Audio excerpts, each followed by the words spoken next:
If you are having a vaginal delivery, your doctor may perform an episiotomy to enlarge the vaginal opening. During pregnancy, your baby grows inside your uterus or womb and is nourished by the placenta. When your baby is ready to be born, labor begins. During labor, your uterus squeezes or contracts to push your baby through the open cervix and into the vagina, which expands to allow your baby to pass through and be born.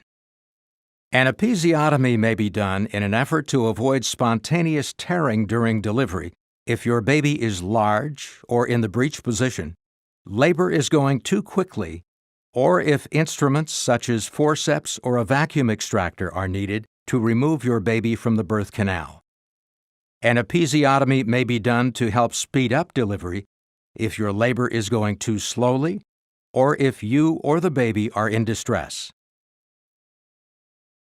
If you have not already received anesthesia before your delivery, your doctor will inject medication to numb your vaginal opening and perineum, which is the area separating the vagina and anus.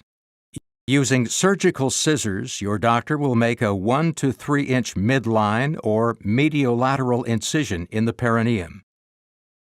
A midline incision extends straight down from the vagina toward the anus.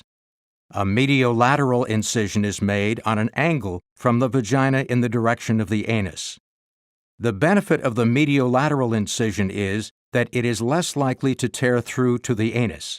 The downside, however, is that it can also be more painful and take longer to heal.